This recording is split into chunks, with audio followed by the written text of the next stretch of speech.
soul to soul, soul to soul. Dear viewers, welcome to the show Soul to Soul Talk Show. Today, amongst us, we have an eminent guest, Sister Meera, who is the Director of Centers of Malaysia. Welcome to the show. Nice to meet you. At the time you got surrendered, what changes you saw in yourself? I think, because see, we were brought up in one family. So when I came to the center, we have to live with different people from different family backgrounds. And so there was a lot to learn because it's very easy to live with your own family members. But when you come to a community, people from all different walks of life, so I had to learn and unlearn a lot. And I think one of the things that I begin to understand is that everybody has one speciality or the other, even though we all have weaknesses. So I was able to see the speciality of everyone and use those specialities. Sister, how was it for you for doing services in abroad for the first time? How did you feel about it? Of course, it was a very, very wonderful experience for me because I went for the first time to Trinidad in 1977. So actually, before going, I had not even boarded a plane. Okay. It's a very interesting experience for me because I did not even know what it means to travel by plane. And here I am supposed to go to Trinidad, which is very, very far from here. And if I go directly, it will be about 36 hours flight. But luckily, I had a stopover in London. And so I spent the first 15 days in London with Dadi Janki, Sister Jayanti, Sister Sudesh. That time London was very small family and we had a lot of opportunity to be together with Dadi and listen to a lot of Baba's and Mama's experiences. So that empowered me a lot. And so from that time onwards, I came close to Dadi Janki. Before I knew her, but I did not have such feeling of closeness. Because Dadi Janki used to be one of our teachers training, main teachers. But when I came out of India to serve, that was the first time I felt very close to Dadi Janki. But then of course I had to go to Trinidad afterwards. And of course I had never stayed with a family because since I surrendered, I always stayed in the center. But this is the first time I have to stay with some family whom I don't even know. Usually when you are in India, you only are exposed to people who believe in Hindu religion mostly. But when we are in other countries, it's very different. It's people from all walks of life, Christians, Muslims, Buddhists. Some countries are Muslim countries, some countries are Buddhist countries, some are actually atheist, don't believe in God at all. And one interesting experience I had was I had never come in contact with Negroes, Africans. So I went first of all to West Indies, South America, Guyana and Trinidad, where a lot of Africans live. And so, in the beginning I was a little bit hesitant to come close to them, but slowly I got used to it because I was able to understand their culture, I was able to understand their feelings. And so means it's a new experience, how to share the same knowledge to people who believe in different cultures and different religion and try to explain to them. But one thing is sure, that all people are yearning for the same thing, whether India or abroad. Everybody wants peace, everybody wants love and happiness. And so when we begin to talk that language, so then they can be in tune with each other. Food. How did you? No, means we always cooked our own food. Okay. Wherever we went, if we cannot cook food, many times we have lived on oats and fruits and cereals like that, So there was no problem. Okay, vegetarian food is not easily available. It's in many places it is available, in some places it is not. So sometimes we take certain food with us, many times we just manage with fruits and cereals and oats and milk, something like that. Sister, you just mentioned that you cooked your own food. So back in India, did you have this habit of cooking food yourself? Yes. My mother taught all of us how to cook food from very young age. Okay. So we were all very good in cooking. So I had no problem. Even in the center in India, I stayed in a centers in India for about 8 years. So Dadis also taught us how to do the Brahma Kumari's way also. So I had no problem for cooking. I enjoy cooking, in fact. Okay. I love cooking because that's also a kind of an action that would help us to come close to God. Okay. I enjoy it. Sister, after getting surrendered, what difference in your lifestyle you saw? Then I adopted the timetable, the routine of the center. Because at home, you are free to do anything you want, You don't have to wake up in the morning. You don't have to do certain things, you eat when you like, you sleep when you like, and I was a student and I always loved to wake up late studying. So everything changed. So when I came to the center, we used to wake up early morning, and then we have to attend to the class. Then, we have to make sure that we eat at the same time according to the routine. We sleep at the right time, and not doing anything and everything you like, following the systems and cooperating with others. So a lot of change. Sister, after getting surrendered, what goal do you have? Do you have an aim that people should follow you? No, I never had that aim. But I just want to, do whatever I am doing accurately, because I feel that this chance is given to me once in 5,000 years. And so I am asked to do this, and I want to do it perfectly, as accurate as I can, so that I can move forward. I never ever had anybody following me, but I always loved discipline. Okay. And I just want to lead a disciplined life, and so I like to follow the timetable because it helps me to manage my life better. Okay. And so I just did because I love to do things. Whether others copied or not, I don't care for that. Sister, does the attitude towards life changes or the approach towards life changes? Attitude changes. Okay. Because it's only when your attitude changes, approach will change. Okay. Because if your attitude has not changed and you just change externally, it won't last long. Okay. Like for example, of course I was a vegetarian, but I used to eat sometimes onion, not garlic. Okay.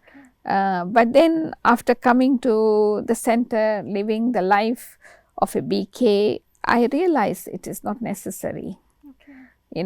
Otherwise there was no other problem. We were already vegetarian, And and of course, getting up early in the morning was not the practice habit, going to the school and college.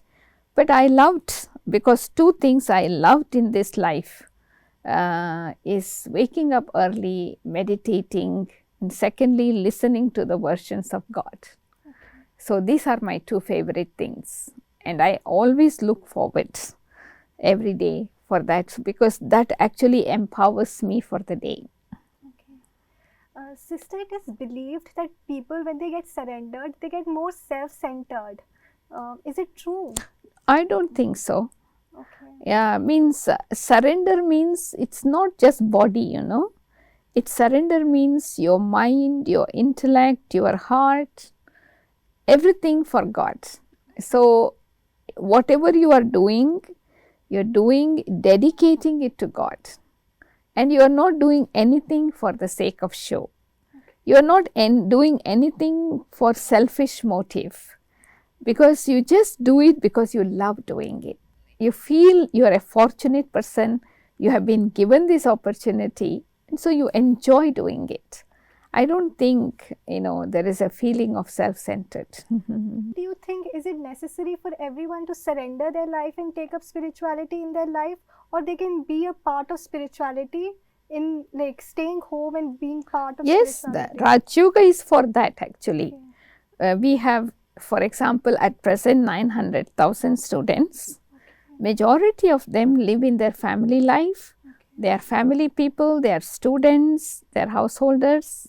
We encourage them to live in the family and practice spirituality and live like lotus. But a few of us have decided to dedicate our life full time, so that we are able to devote our full time for it. But it is not a compulsion that everyone need to physically stay in the center. Surrender does not mean only physical presence in the center, but surrender is of our mind, of our heart, of the ego, of the intellect. So, there are many people who live in the family, but they are also surrendered, because they lead their life like a trustee. To lead a surrendered life means to lead a life of trustee. Let go of the ownership and act according to the directions of God. And so, it's not necessary everybody have to leave their home and their work and duties. They have to fulfill the responsibility. This is the beauty of Raj Yoga. It teaches you to balance your worldly life and your materialistic life. Sister, you just mentioned about trustee. What do you mean by trustee? Trustee means not to have any ownership. Because now there is a lot of trouble in the world, because we think it's mine. When I consider anything belonging to mine, I develop attachment. And as a result of attachment, I don't want to let go. We all say that we have come into this world, and whatever we have, it's given by God. We came alone and we will go empty hands. So, which means I am only a caretaker. Trustee means a caretaker, who just take care of things without owning. So, a trustee is someone who has responsibility but no burden. A trustee is someone who has a concern but not worry. A trustee is someone who is light, at the same time fulfill all the responsibility. So, in that way, the example that we always quote for a trustee life is lotus flower. To live in the world and yet not get affected by what is happening around you. Sister, what service do you do? Means actually our life is for service. We have dedicated our life for the service of mankind, So, everything that we do, whether we are giving knowledge, whether we are performing action, whether we are thinking, whatever actions we are doing, everything is service. Of course, then we plan, to serve the world on different levels. So, sometimes we go to schools, sometimes we go to community centers, sometimes we go to prisons, sometimes we go to hospitals, sometimes we are invited in the corporate world to give lectures on different topics. And sometimes we invite people to come to our center, where we offer 7 days course, seminars, retreats. So, many kinds of activities are included, but actually our whole life is for service. Sister, do you think everyone can get surrendered? Not necessary, as I told you, it's a definition of surrender is not leaving the home and coming and staying in the center and wearing white clothes. Surrender means to accept everything belongs to God. and God has given back to me to look after it, to live in this world as a caretaker, as a guest. So you enjoy living in the guest house without having any possessiveness. So anybody who understands the definition of surrender in that way, they will feel the freedom. Sister, in abroad, people are more practical. So was it easy for you to impart knowledge to them? It was not so easy. Majority, it is not easy because there is so much of materialistic life there, and they are used to the comforts, and it is not easy. But of course, the true seekers, there are people who are true seekers even in the midst of that materialistic comfortable life. They are seeking for truth and they are seeking for knowledge. And so when they come in contact with us, they just feel that their thirst is quenched. They got what they were searching for. And so they are able to let go of that and lead a balanced life. And of course, it's very challenging because life is so comfortable. I was told when I went first time, when I went a few times to London, it is so cold. It is so cold there that people, when they come from work at night, it seems like, they don't even take off the shoes. They just sleep because it is so cold. But then, taking shower every day is not a custom in those cold countries because it's really freezing. Many things. But after coming to understand spirituality, they know all these disciplines. They bring change into their life.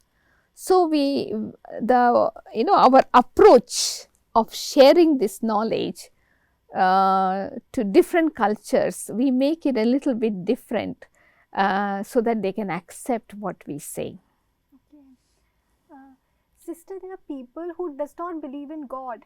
How do you motivate them to take spirituality in their life? So we have alternative courses, many kinds of courses like positive thinking course, stress management course, anger management, creative meditation. So we invite people for a variety of courses. They can choose whichever they want to take. And then when they come first time to us, for example, Buddhist countries, Buddhists don't believe in God. And so we know that we have to keep that little bit low key. So we emphasize on what they believe more. And when they gain that experience, slowly they will understand. And also we use different word for God instead of using just God. For example, Buddhists believe in living truth. So I may not use the word God.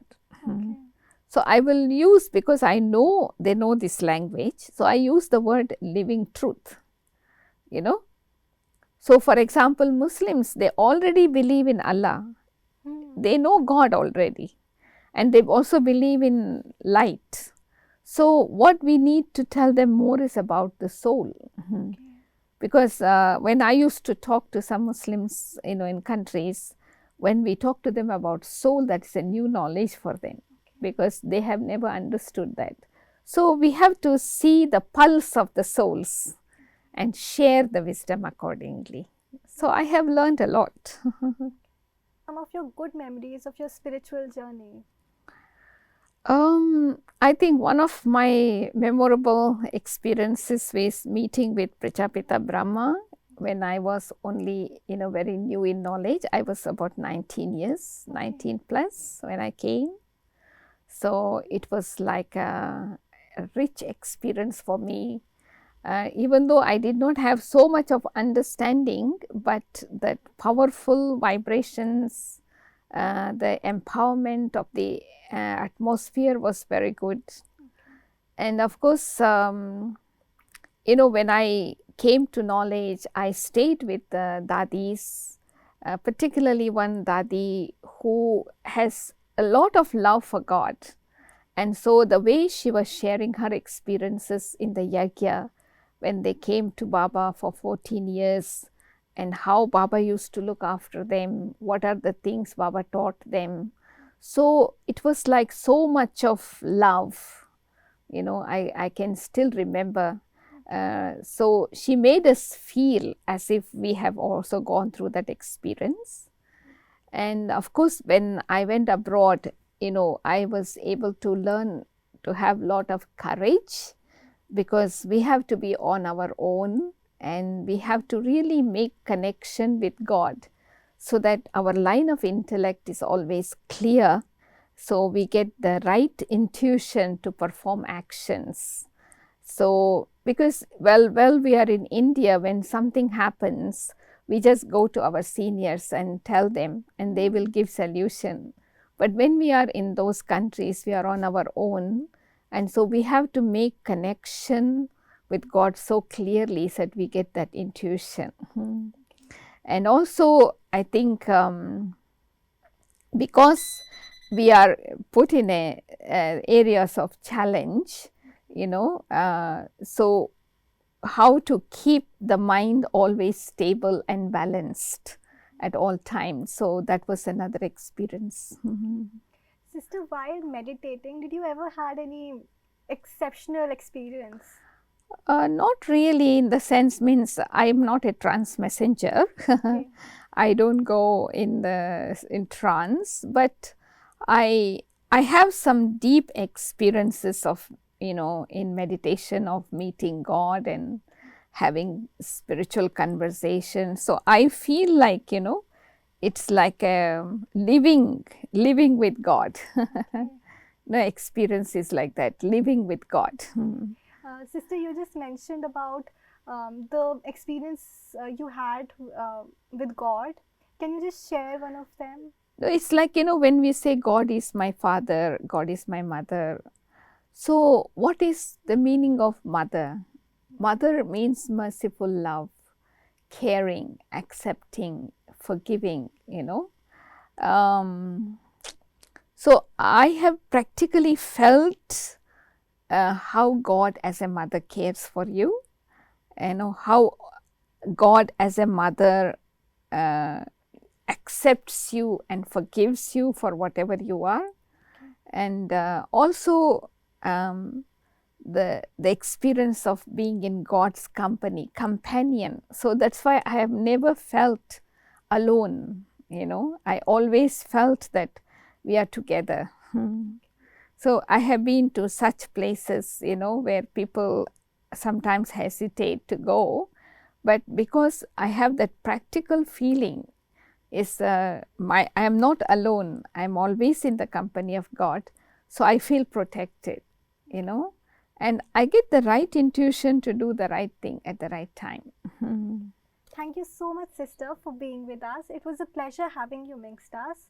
So, viewers, today we got to know about such beautiful experiences sister had with God.